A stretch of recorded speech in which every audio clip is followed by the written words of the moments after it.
히브리서 11장 23절부터 27절 말씀. 모세가 태어났을 때에 믿음으로 그 부모는 석 달 동안 아기를 숨겨두었습니다. 그들은 아기가 잘생긴 것을 보았기 때문입니다. 그들은 왕의 명령을 두려워하지 않았습니다. 믿음으로 모세는 어른이 되었을 때에 바로 왕의 공주의 아들이라 불리기를 거절하였습니다. 오히려 그는 잠시 죄의 향락을 누리는 것보다 하나님의 백성과 함께 학대받는 길을 택하였습니다. 모세는 그리스도를 위하여 받는 모욕을 이집트의 재물보다 더 값진 것으로 여겼습니다. 그는 장차 받을 상을 내다보고 있었던 것입니다. 믿음으로 그는 왕의 분노를 두려워하지 않고 이집트를 떠났습니다. 그는 보이지 않는 분을 마치 보는 듯이 바라보면서 견디어 냈습니다. 아멘. 우리 말씀을 딱 읽고 나면 아멘 하는 겁니다. 아멘. 성경을 읽는 것이 너무나 중요하죠. 침소봉대라는 말을 여러분 종종 들어보셨을 텐데, 침, 바늘이죠. 바늘침, 소, 저걸소, 봉은 몽둥이 봉, 대, 큰 대자죠. 그래서 이것을 설명을 하면 바늘만큼 작은 것을 몽둥이만큼 큰 것으로 주장한다. 떠들썩하게 한다는 거죠. 조그마한 걸 가지고 크게 부풀려 가지고 떠드는 것, 그것을 침소봉대라고 합니다. 주로 이 침소봉대는 좀 부정적인 의미로 많이 사용되죠. 침소봉대를 좋은 쪽으로 사용되는 경우는 드물죠. 그래서 하지만 오늘은 하나님의 이 모습에 대해서 제가 고민했는데 더 좋은 표현이 잘 안 떠올라서 조금 부정적인 의미지만 긍정적으로 오늘 사용을 한번 해보려고 합니다. 하나님께서 모세와 자기 백성들에 대해서 침소봉대를 많이 하시는 거예요. 작은 믿음을 막 크게 봐주시는 거예요. 조그마한 헌신을 크게 보고 칭찬해 주신다는 의미입니다. 히브리서 11장은 믿음의 전당이라고 하는데 그 중에서도 오늘 본문은 모세의 믿음, 모세의 헌신을 막 칭찬하는 내용이죠. 그런데 모세의 믿음에 대한 하나님의 칭찬은 우리가 딱 볼 때 객관적이지가 못해요. 객관적이지 못해. 냉정하지가 못해요. 상당히 과장된 것처럼 보입니다. 그래서 하나님께서 모세의 믿음을 또 모세의 헌신을 침소봉대하는 것을 우리가 보게 되는데, 우리가 방금 읽은 말씀을 찬찬히 살펴보면서 모세의 믿음이 정말 하나님이 이렇게 칭찬할 만한 수준인가 좀 확인해 보기를 바랍니다. 그래서 저는 전에 아브라함, 야곱, 요셉 이야기할 때도 그들을 깎아내리려고 하는 게 아니고 그들을 귀하게 봐주신 하나님이 우리도 그렇게 봐주신다는 교훈을 받는 거죠. 모세를 이렇게 침소봉대하신 하나님이 우리도 그렇게 좋게 봐주신다. 그런 관점으로 말씀을 찰찰 살피면서 따라오시면 되겠습니다. 모세를 잘 모르는 분들이 들어있기 때문에 그 시대의 배경을 간단히 설명하는 것이 좋겠습니다. 모세가 태어날 당시에 아브라함의 후손들, 이스라엘 백성들은 이집트라는 나라에 살고 있었습니다. 이집트.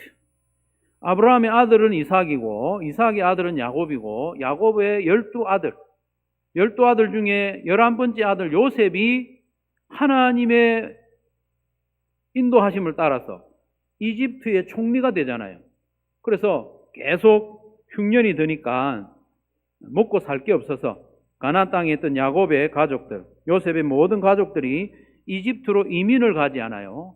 한 70명 정도 이집트로 이민을 갔는데 세월이 흘러서 총리였던 요셉이 죽었습니다. 그리고 요셉을 총리로 삼았던 왕, 그 왕도 죽고 그 왕조가 바뀌었어요. 왕조가 바뀌었다는 그 왕의 가문이 바뀌었다는 거예요. 다른 나라에 침략해 와가지고 이집트의 왕조가 완전히 바뀐 거예요. 그러니까 요셉과 요셉의 가족을 이렇게 조금 부축해주고 잘 대해주던 사람이 없는 거예요. 거기다가 이스라엘 백성들이 점점 숫자가 많아졌어요. 세월이 300년, 400년 흐르면서 이스라엘 백성들이 200만 명이나 됐어요. 200만 명. 그러니까 이집트 정부로서는 상당히 신경이 쓰이는 거예요. 이집트가 다른 나라하고 전쟁을 할 때 이스라엘 백성들이 그 적국의 편을 들면 어떻게 하나? 경계심이 생긴 거예요. 그래서 경계심이 생겨가지고 이스라엘 백성들이 더 이상 번성하지 못하도록 막 괴롭히는 거예요. 이스라엘 백성들에게 과도하게 일을 많이 시켰어요. 그래도 계속 번성하는 거예요. 그러니까 산파들을 시켜가지고 이스라엘 백성들이 아들을 놓으면 목을 졸라서 죽여라. 그러는데 산파들이 순종하지 않죠. 계속해서 번성하니까 마지막으로 이집트의 왕이 명령을 내렸어요. 법을 정했습니다. 무슨 법이냐 하면 너희들 이제 아들을 낳으면 무조건 나일강에 던져서 죽여라. 이게 법이에요, 법. 이런 때에 모세가 태어났다는 거예요. 모세가 아주 위태로운 때에 태어났어요.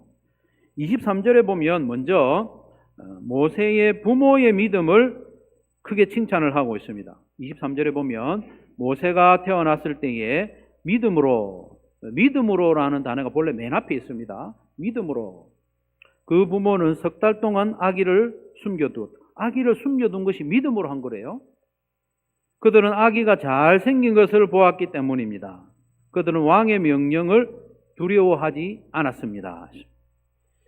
모세의 아버지는 아므람이고 어머니는 요게벳이죠.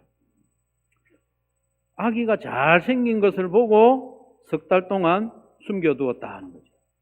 이 말씀을 읽으면서 야, 내가 이때 태어났으면 살았겠나? 그런 생각이 드는 거예요. 여러분 자기 한번 생각해 보십시오. 내가 이때 태어났으면, 아들로 태어났으면 살았겠나? 저는 아마 살아남지 못했을 것입니다.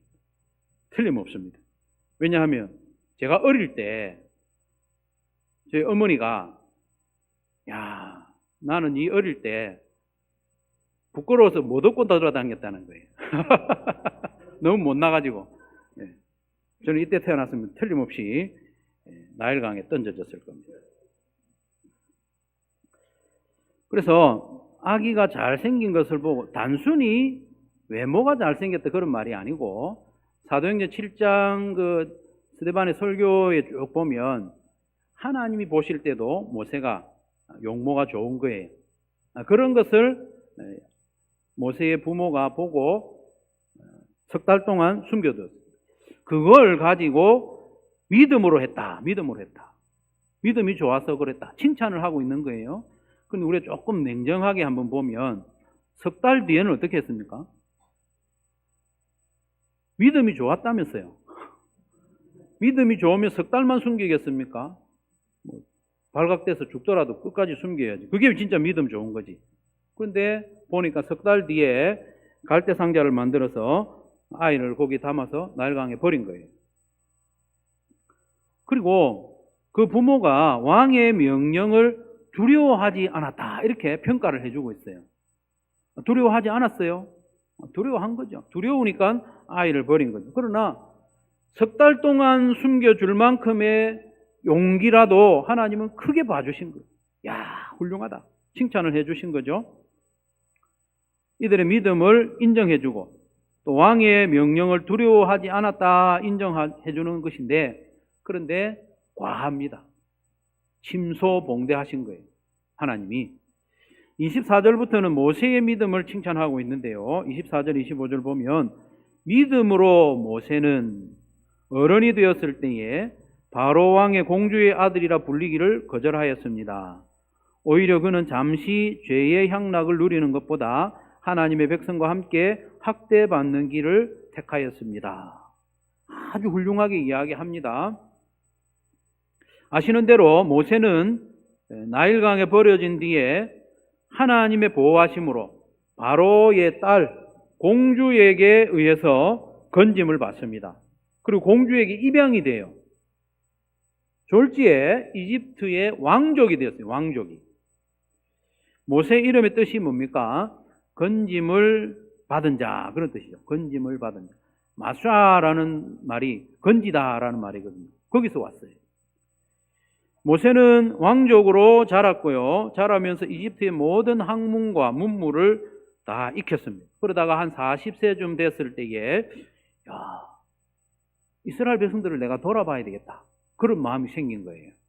그래서 하루는 나가보니까 이집트 사람이 자기 동족, 이스라엘 사람, 히브리인을 막 괴롭히는 거예요. 그래서 여러분 같으면 누구 편 들겠습니까? 이 모세는 히브리 사람, 이스라엘 사람들 편을 들어가지고 이집트 사람을 때려 죽여버린 거예요. 좀 과하죠? 때려 죽이고 모래에 그냥 파묻어버렸어요. 그래서 집에 와서 모세는 잠자리에 들면서 무슨 생각을 했느냐 하면, 야, 이제 이스라엘 사람들이 나를 자기들의 지도자로 받아들일 거야. 하나님이 보내주신 구원자로 받아들일 거야. 그런 생각을 하고 잤어요. 다음날 일어나서 나가보니까 이번에는 이스라엘 사람끼리 막 싸우는 거예요. 그래서 모세가 중간에 들어서 말리는 거예요. 당신들은 동족인데 왜 싸우냐? 싸우지 마라. 이렇게 하니까 그 잘못한 사람이 모세에게 이렇게 말을 했습니다. 출애굽기 2장 14절 같이 한번 읽겠습니다. 시작.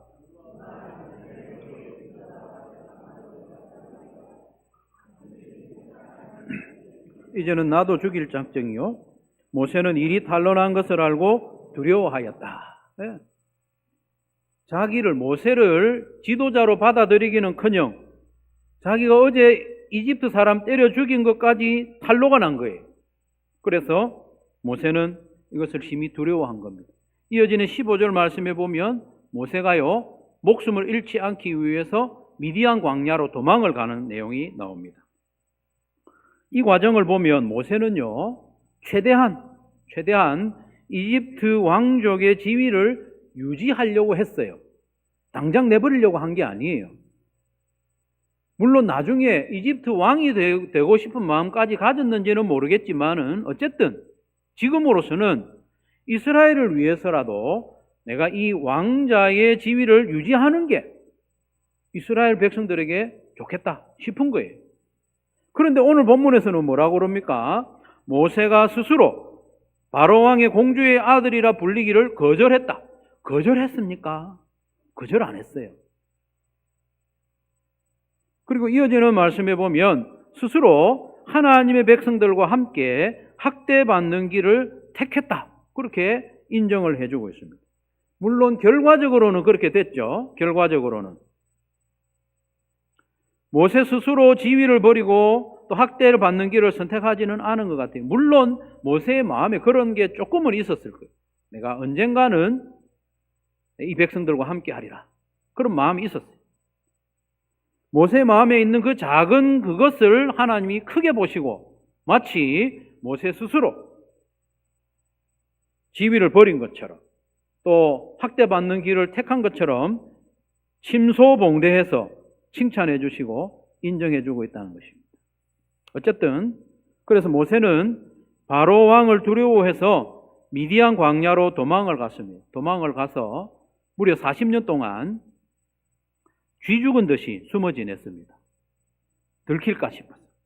그런데 도망자의 세월도 믿음으로 견디었다. 이렇게 인정해 주고 있는 것을 오늘 본문에 볼 수 있는데 26절, 27절 한번 보겠습니다. 이거 좀 꺼주실래요? 네. 26절, 27절 제가 읽어드릴게요. 모세는 그리스도를 위하여 받는 모욕을 이집트의 재물보다 더 값진 것으로 여겼습니다. 그는 장차 받을 상을 내다보고 있었던 것입니다. 믿음으로 그는 왕의 분노를 두려워하지 않고 이집트를 떠났습니다. 왕의 분노를 두려워하지 않았대요. 그리고 도망간 것을 이집트를 떠났다. 이렇게 좋게 표현해 줍니다. 그는 보이지 않는 분을 마치 보는 듯이 바라보면서 광야 생활을 견디어냈습니다. 이렇게 칭찬해 주는 거예요. 하나님이 모세를 너무 좋게 봐주시는 것 같아. 너무 편파적이에요. 너무 좋게 봐줘요. 모세는 이집트에서 미디안 광야로 도망갈 때는 아직 그리스도에 대해서 알지 못했습니다. 그렇기 때문에 자기가 도망가고 고난받는 이것을 그리스도를 위하여 받는 고난이라고 생각까지 하지 못했습니다. 모세가 여기서 도망간 이후로 한 80년 지난 이후에 모세가 한 120세가량 되었을 때에 죽을 때가 되어서야 그리스도에 대한 계시를 분명히 인지하고 잘 이해하고 신명기 18장 15절에 이렇게 이야기하죠. 네 하나님 여호와께서, 여기서 너는 이스라엘을 말하죠. 내 하나님 여호와께서 너희 가운데 내 형제 중에서 너를 위하여 나와 같은 선지자는 장차 태어날 예수님, 그리스도 예수를 말합니다. 나와 같은 선지자 하나를 일으키시리니 너희는 그의 말을 들을지니라. 이렇게 말해요. 너희는 그의 말을 들을지니라. 이 표현은 신약 성경의 복음서에서 하나님의 음성으로 예수님을 내 아들이다 말씀하실 때 자주 하시는 말씀이거든요. 너희는 그의 말을 들으라. 그래서 모세가 120세나 됐어야 그리스도에 대한 하나님의 계시를 온전히 이해하고 장차 그리스도로 보내줄 것을 알았는데 벌써부터 이집트에서 도망칠 때부터 그것을 미리 알았던 것처럼 하나님이 칭찬하고 있지 않습니까? 모세는 바로 왕의 분노를 두려워하지 않고 이집트를 떠났다 이렇게 점잖게 표현하지만 상당히 두려워했습니다. 아까 읽었던 이 출애굽기 2장 14절에 모세가 두려워했다고 했잖아요. 심히 두려워했습니다. 그리고 모세는 보이지 않는 분을 마치 보는 듯이 바라보면서 광야 생활 40년을 잘 견뎌냈다 이렇게 칭찬을 했는데 사실 그렇게까지는 아니에요. 그렇게까지는 아니에요. 하나님께서 모세를 80세에 부르시는 장면을 보면 의문이 생깁니다. 모세가 80이 되었을 때 하나님이 찾아오시잖아요. 찾아오셔서 모세야, 너 이집트로 다시 돌아가서 이스라엘 백성들을 구출해내라 말씀하셨을 때 모세는 예, 알겠습니다. 제가 가겠습니다. 이렇게 순종하지 않았습니다. 5번이나 하나님의 부르심을 거절을 하는데 출애굽기 3장 11절에 보면 제가 무엇이라고 감히 바로에게 가서 이스라엘 자손을 이집트에서 이끌어내겠습니까? 나는 안 됩니다. 3장 13절에 보면 나를 보내신 분이 누구라고 내가 말하겠습니까? 내가 할 말이 없습니다. 4장 1절에도 보면 이스라엘 백성들이 나를 믿지 않을 겁니다. 나를 왜 믿겠습니까? 저들이. 4장 10절에도 보면 주님 죄송합니다. 주님 죄송합니다. 저는 본래 말재주가 없는 사람입니다. 말 잘하는 사람 보내세요. 4장 13절에 보면 또 주님 죄송합니다. 제발 보낼 만한 사람을 보내시기 바랍니다. 이게 여러분 40년 동안 눈에 보이지 않는 하나님을 바라보듯이 인내하며 견딘 사람의 대답이라고 할 수 있습니까? 그렇지 않습니다. 물론 모세가 광야 생활 시작할 즈음에 어떤 작은 소망을 가졌을 수 있죠. 내가 언젠가는 다시 이스라엘을 위해서 쓰임받을 수 있겠지. 그런 마음이 처음에 조금 있었을 수 있어요. 그런데 갈수록 광야의 나딘고는 가시덤불과 같이 바싹 마르고 모세가 짚고 있는 마른 지팡이처럼 바싹 마른 그 심령이 된 것이 모세인데 하나님께서 모세를 이렇게까지 칭찬을 해주고 있는 겁니다. 그야말로 침소봉대에서 칭찬해 주는 것 아니겠습니까? 정말 하나님은 모세를 잘 봐주셨어요. 모세 안에 있는 그 작은 믿음, 씨앗과도 같은 믿음, 그것을 마치 장차 맺힐 열매가 이미 맺힌 것처럼 보고 칭찬해 주고 있는 것 아닙니까? 모세 안에 있는 그 작은 헌신의 마음, 희생의 마음, 그걸 아주 확실한 것처럼 마치 이집트의 보화보다도 그리스도를 위하여 고난받는 걸 위해서 스스로 선택한 것처럼 백성들과 함께 고난받고 학대받는 길을 스스로 선택한 것처럼 그렇게까지 칭찬해주고 인정해주고 있으니 감히 하나님께 대하여 하나님이 모세를 침소봉대하듯이 칭찬해주고 있다 말할 수가 있는 겁니다. 여러분, 하나님은요 모세에 대해서만 그렇게 하는 게 아니고 저와 여러분에 대해서도 그렇게 하는 줄로 믿으시기를 바랍니다. 하나님은 우리를 볼 때요 침소봉대하는 눈으로 바라보고 있습니다. 그러면 하나님께서 모세와 우리를 이렇게까지 좋게 봐주시는 이유가 뭘까? 이유가 있어야 되잖아요. 하나님이 우리를 이렇게까지 좋게 봐주는 이유가 뭐냐? 우리가 그렇게 좋게 봐줄 만한 자격이 있고 능력이 있어서 그런 거냐? 그렇지는 않습니다. 하나님이 우리를 이렇게 사랑하시기 때문에 다른 데 이유가 있는 게 아니에요.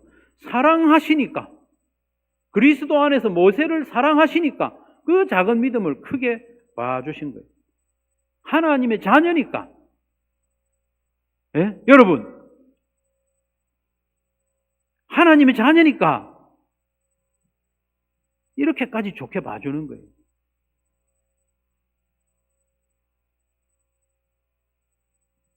사랑하면 모든 것이 좋게 보입니다.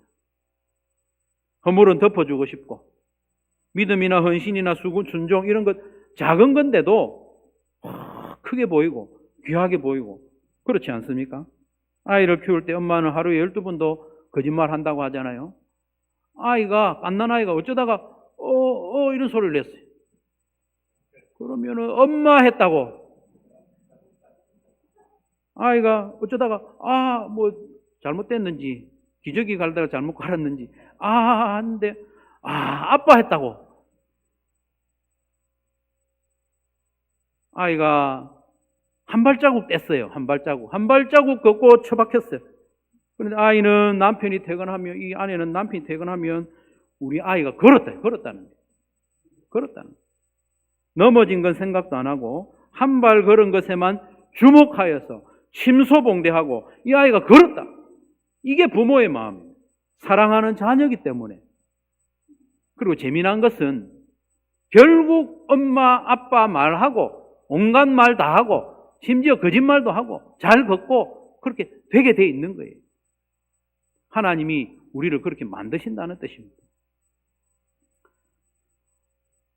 그렇다고 하나님을 마냥 불의한 분으로 여길 건 아닙니다.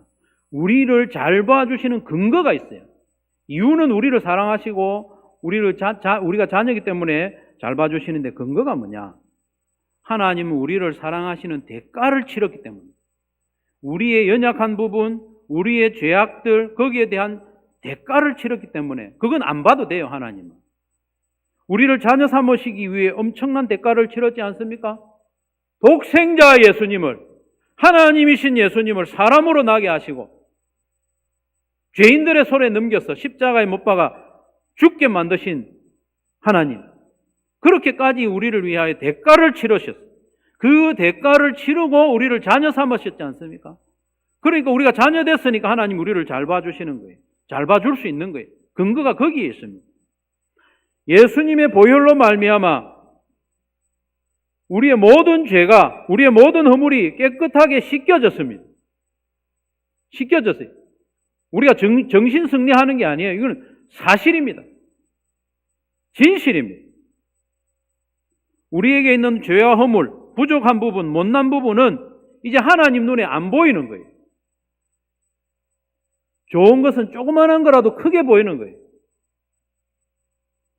침소봉대에도 하나님께는 전혀 잘못이 없습니다. 대가를 치렀기 때문에. 그래서 오늘 본문이 있는 책에 히브리서 8장 12절과 10장 17절에 보면 예레미야 31장 34절을 이렇게 인용을 하고 있어요. 예레미야 때부터 이런 말씀이 있었는데 8장 12절에 보면 내가 그들의 불의함을 긍휼히 여기겠고 더 이상 그들의 죄를 기억하지 않겠다. 10장 17절에 또 나는 그들의 죄와 불법을 더 이상 기억하지 않겠다. 내가 그들의 불법과 죄를 용서해 주겠다 정도가 아니고 기억하지 않겠다는. 그러니까 하나님의 눈에는 우리의 잘못이 안 보이는 거예요. 우리의 허물은 안 보이는 거예요. 이 모세의 초창기의 그 작은 믿음, 작은 헌신, 보일락 말락 했던 그 믿음의 씨앗을 보고 마치 열매가 주렁주렁 맺힌 것처럼 미리 봐주시고 인정해 주시고 모세를 인도하고 훈련시켜서 마침내 그 열매가 맺히는 인물로 만들어 주신 줄로 믿으시기를 바랍니다. 우리에게도 마찬가지입니다. 우리도 하나님이 그렇게 좋게 봐주셔요, 여러분. 오늘따라 여러분들이 설교하는 저를 잘 봐주시네요. 하나님이 우리 한 사람 한 사람을 너무 좋게 봐주세요. 좋게 봐주세요. 사람인 내가 볼 때도 이 사람은 허물투성인데 하나님은 좋게 봐주신다는 거예요. 얼마나 감사합니다. 좋게 봐주시는 하나님께 대해 우리는 감사해야 됩니다. 감사. 첫 번째 반응이 감사해야 됩니다. 믿음은 사건이나 상황에 대해서 해석하는 능력이거든요. 반응하는 능력이거든요. 내 상황이 별로 안 좋아도 잘 해석하고 잘 반응하면 그게 믿음이 좋은 거예요. 상황이 안 좋으면 처지고 좋으면 팔짝팔짝 뛰고, 이건 믿음 좋은 게 아니에요. 좋은 믿음은 우리의 상황과 현실을 잘 해석하고 반응하는 건데, 우리는 하나님에 대해서 우리가요, 감사로 반응해야 됩니다. 그게 믿음 좋은 사람이에요. 나의 작은 믿음을 크게 봐주시고 나의 작은 헌신을 귀하게 인정해 주는 데 대해서 감사하지 않을 수 없습니다. 그런데 어떤 사람은요, 하나님께서 우리의 작은 믿음을 귀하게 봐주시고 막 칭찬해 주시는데 반기를 제기해요. 하나님, 사실은 그렇지 않습니다. 하나님이 왜 그렇게 침소봉대하십니까? 나는 믿음이 작고 믿음이 좋았다가 흔들렸다가 그렇게 하는데 왜 나의 믿음이 좋다고 칭찬하십니까? 하나님이 그렇게 침소봉대해서 되겠습니까? 나의 믿음과 헌신을 있는 그대로 판단해 주셔야지. 이렇게 하면 되겠습니까? 안 되겠습니까? 안 됩니다. 이렇게 하는 것은 정직한 것도 아니고 겸손한 것도 아니에요. 하나님의 은혜와 사랑을 무시하는 겁니다.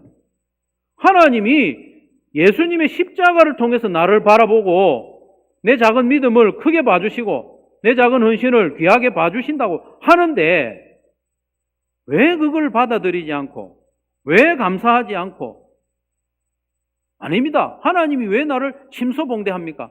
이렇게 해서는 안 되는 거예요. 그건 정직한 것도 아니고 겸손한 것도 아니고 하나님의 은혜와 사랑을 무시하는 것이고 무식한 일이에요. 믿음에 있어서 무식한 일이에요. 하나님 우리를 잘 봐주시면 우리는 어떻게 해야 됩니까? 감사합니다. 감사하면 돼요. 감사하면 돼요. 그래도 내 마음이 좀 죄송한 점이 좀 있다. 하나님이 나를 저렇게까지 인정해 주시는데 좀 죄송하네. 그러면 그렇게 되기 위해서 훈련하면 됩니다. 감사해야죠. 두 번째로 크게 봐주시고 좋게 봐주신 하나님 앞에서 담대해야 됩니다. 담대해야 됩니다. 하나님 앞에 나올 때마다 주눅들지 마시기 바랍니다. 주눅들지 마시기 바랍니다. 회개하고 용서받은 죄가 있죠. 지난날 인생 살아오면서 참 남 앞에 말하지 못할 큰 잘못이 있어서 하나님 앞에 회개한 일이 우리 모두에게는 한두 번, 몇 번쯤은 다 있지 않아요? 그런데 하나님 앞에 회개한 죄임에도 불구하고 용서받은 죄임에도 불구하고 그걸 자꾸 생각하고 고개를 못 들고 풀이 죽어가지고 그렇게 할 필요가 없어요.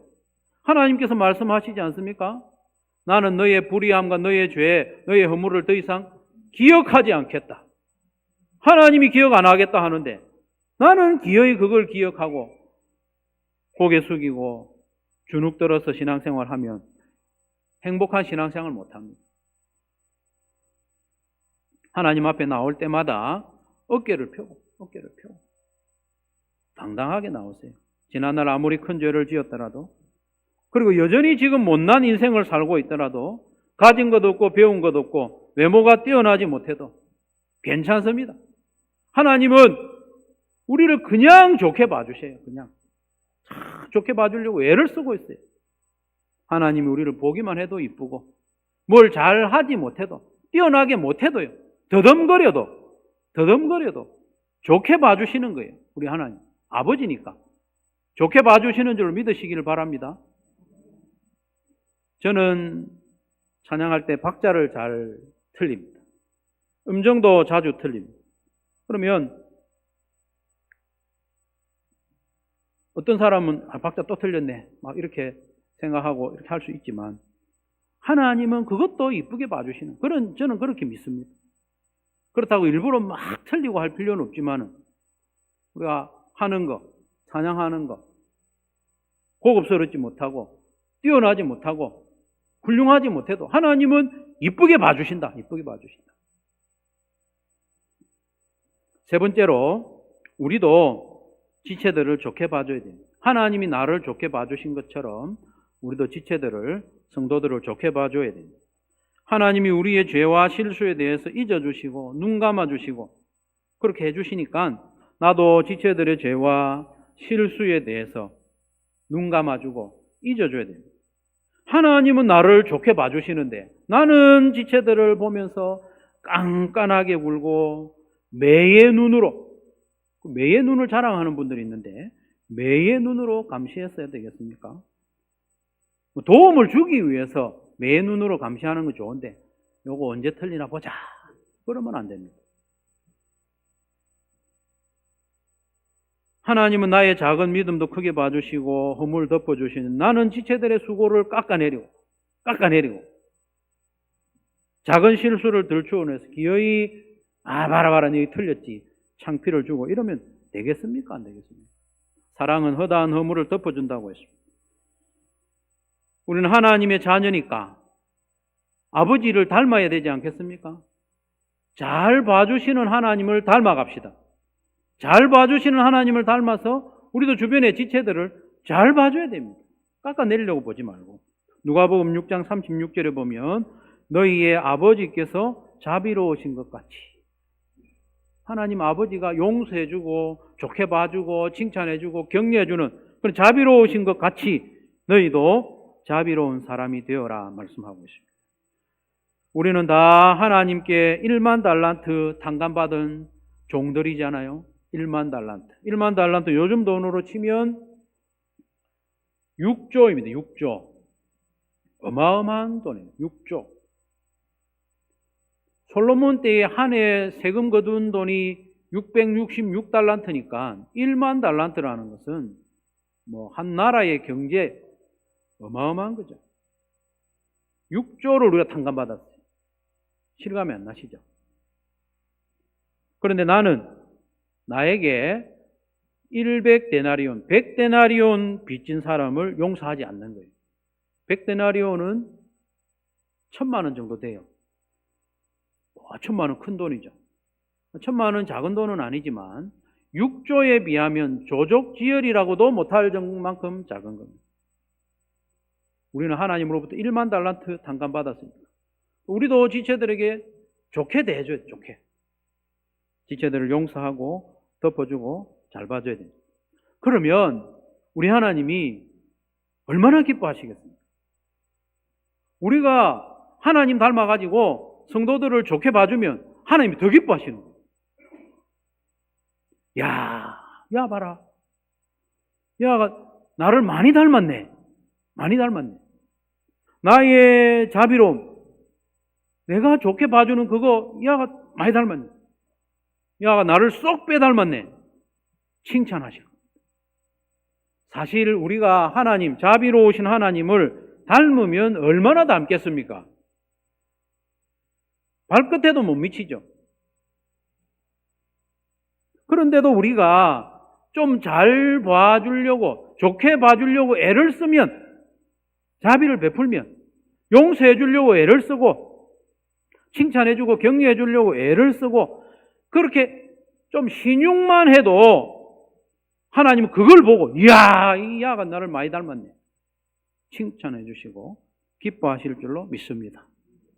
잘하면 박수 쳐주고 못하면 더 박수 쳐주고 이게 하나님 닮은 거예요. 하나님 우리가 좀 잘하면 박수를 아끼지 않습니다. 또 우리가 좀 실패하고 그러면 더 박수 쳐주는 거예요. 격려해 주고 잘하면 박수, 못하면 더 박수 치는 그런 사람이 자비로우신 하나님 닮은 거고 좋게 봐주시는 하나님 닮은 거 아니겠습니까? 사랑하는 성도 여러분, 하나님께서는 우리를 잘 봐주기 위해서 잘 봐줄 건덕지가 없으니까 잘 봐주기 위해서 예수님을 십자가에 내주셨어요. 예수님의 십자가를 통해서 우리를 보니까 잘 봐주시는 거예요. 우리를 사랑하셔서 자녀로 삼아주셨기 때문에 우리를 잘 봐주신 우리 믿음이 너무 참 보잘것없고 잘 흔들리지만 그래도 그 믿음 겨자씨만한 그 믿음 그거 보고 귀하다고 인정해 주십니다. 우리의 헌신이 뭐 그리 대단하겠습니까? 내 모든 인생과 내 모든 능력을 다 들여다 부어도 그것이 하나님께 얼마나 되겠습니까? 우리의 작은 헌신 때로는 우리 거 다 챙겨놓고 조금 하나님 앞에 헌신해도 너 잘했다 칭찬하시는 우리 하나님, 좋게 봐주시는 하나님. 하나님의 그 크신 사랑에 대해서, 잘 봐주시는 데에 대해서 사양하지 말고 감사합시다. 감사해야 됩니다. 감사하면서 좀 죄송하면 하나님 보시는 대로 잘 하려고 애를 쓰면 돼요. 칭찬해 주시는데 아닙니다. 하나님 그렇게 하지 마세요. 그런 말씀 하지 말고 단순하게 감사를 받아들이면 돼요. 그리고 나를 좋게 봐주시는 하나님 앞에서 어깨를 펴고 담대하고 자유롭고 기뻐하면서 자유를 누리면서 행복하게 믿음 생활 하기를 바랍니다. 행복하게 하셔요. 하나님 앞에 나올 때 주눅 들지 마십시오. 하나님 앞에 나오면서 내가 하나님께 잘 보이려고 애쓸 필요가 없어요. 억지로 잘 보이려고 할 필요가 없어요. 왜냐? 하나님이 이미 우리를 너무 좋게 보고 있습니다. 하나님 미워하는 죄와 싸우면 돼요. 한 걸음 더 나아가서 하나님께서 나를 잘 봐주시는 것처럼, 좋게 봐주시는 것처럼 목장 식구들과 다른 성도들을 좋게 봐주는 연습하면 됩니다. 그게 신앙생활이지 뭐 특별한 게 아니에요. 우리를 좋게 봐주시는 하나님 앞에서 참 진심으로 감사하고, 또 하나님 앞에서 담대하고 행복하게 신앙생활하고, 또 하나님이 나를 좋게 봐주시는 것처럼 나도 지체들을 좋게 봐주려고 애를 쓰면 하나님이 더 기뻐하시고 우리를 더 칭찬해 주실 줄로 믿습니다. 그런 성도들이 되시기를 주님의 이름으로 축원합니다.